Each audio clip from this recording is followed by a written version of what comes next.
Good evening. Welcome to the State of Business on our television with me, Kavish Kaperera.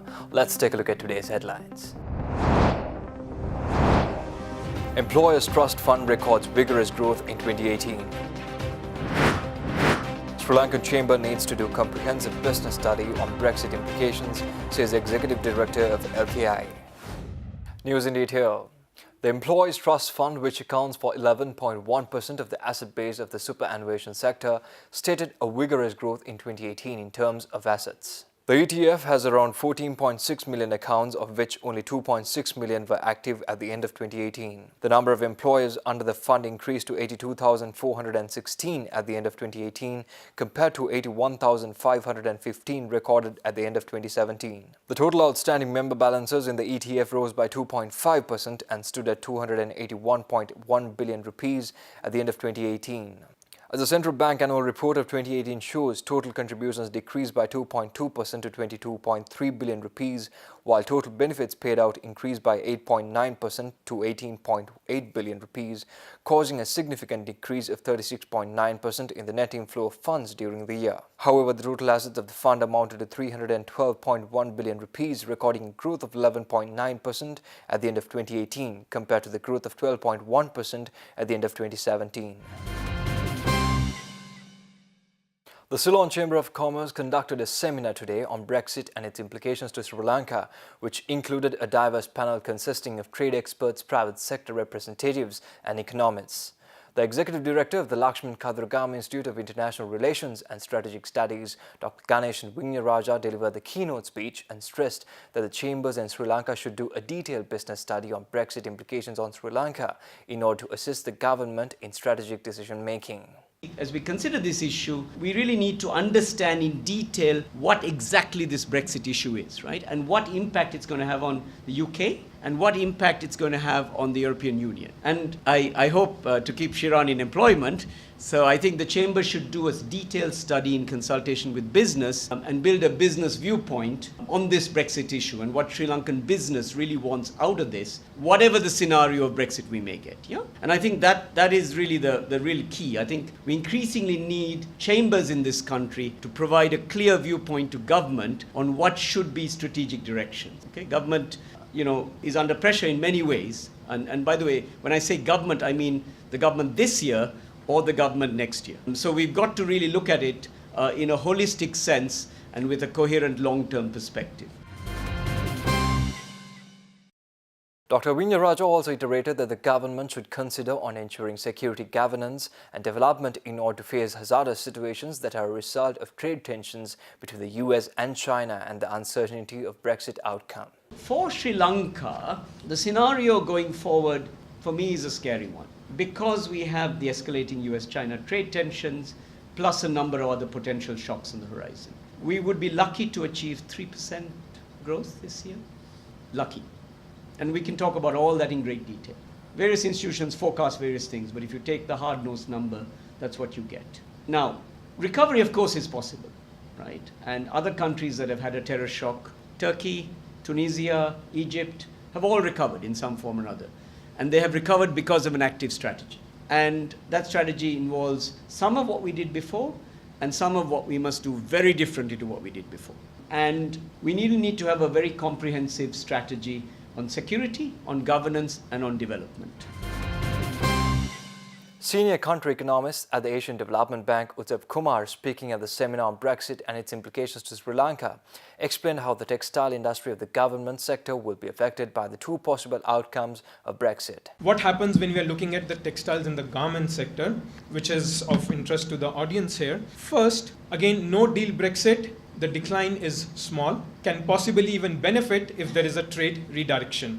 Okay. Again, we are still looking at GDP. When I'm talking about GDP, I'm talking about the value added in the textile and the garment sector. But if there is a tariff of 5.62%, then there is a decline of about 0.7% in the value added in the textile and the garment sector. However, it can be offset if there is a trade redirection, and the losses will be slightly less of about 0.5% only. Now, this is only value added, and one has to think why this is low, because industry value added as a share of GDP in Sri Lanka is also very low. When you look at garments, it's going to be even less. So that's why these numbers are small. But if we look at exports, what happens to exports in a scenario where there is a tariff, meaning 5.62% tariff. There is a possible decline of about 7 to 7.5% in garment exports to the UK through the direct and the indirect effects. So that is where the effect gets captured, not at the aggregate level, at the economy-wide level, but at the sectoral level in terms of what happens to the exports. Speaking at the seminar, economist at the Ceylon Chamber of Commerce, Jaini Ratnayaka, explained how GSP concessions and other tariffs will be impacted by the two Brexit outcomes, a deal scenario and a no-deal scenario. So what are the tariff implications under those two possible scenarios? So right now, with the information that has been published by the UK government, if there is going to be a no-deal Brexit, if the temporary tariff regime is enacted, then Sri Lankan products that are listed in the schedule will enjoy the current the GSP concessions up to a period of 12 months. And if it's a Brexit deal scenario, what would happen next?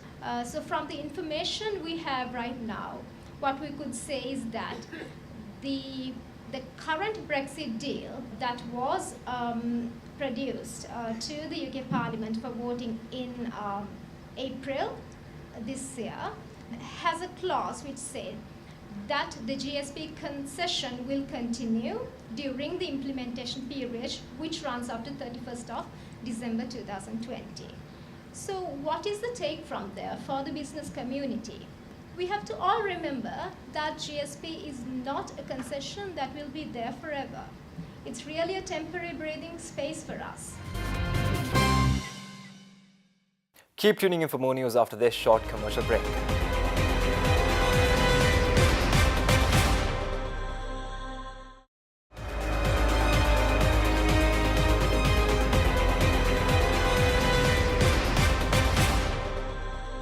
Welcome back. The International Monetary Fund claims that the new criteria on referring market misconduct to Sri Lanka Securities and Exchange Commission benefits streamlined enforcement.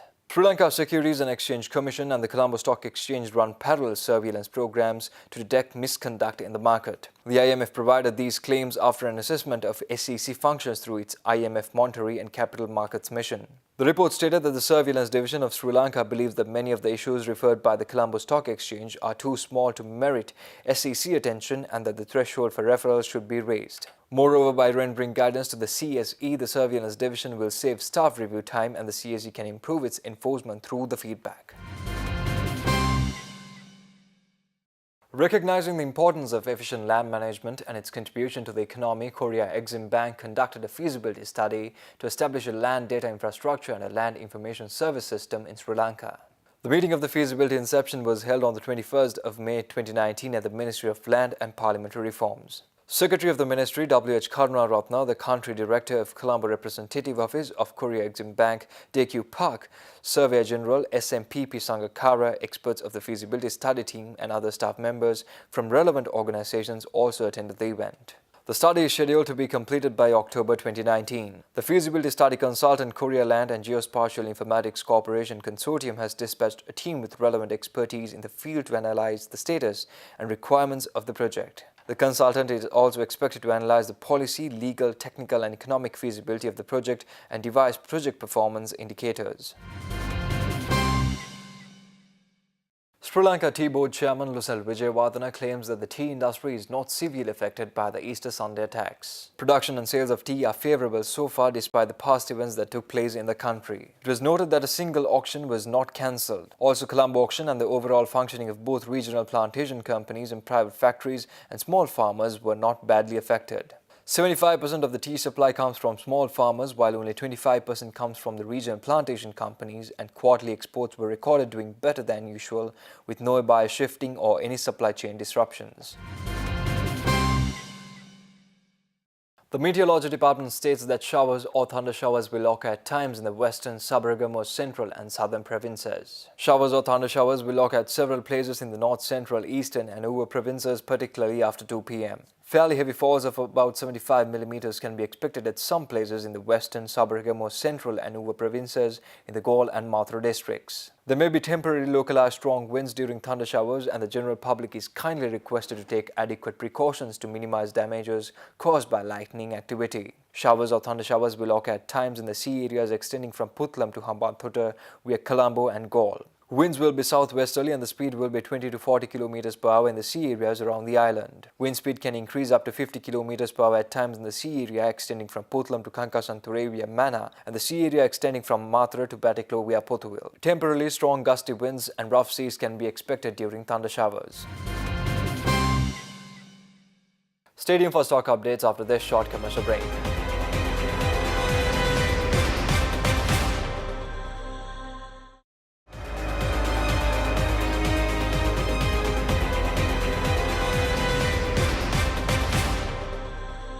Welcome back. Trading at the Colombo Stock Exchange ended on negative note today. The all share price index dropped 10.69 points to close at 5,295.11 and the S&P SL 20 dropped 2.71 points to close at 2,464.17. The turnover was 283.5 million rupees and 8.8 million shares were traded. Next up is Forex rates.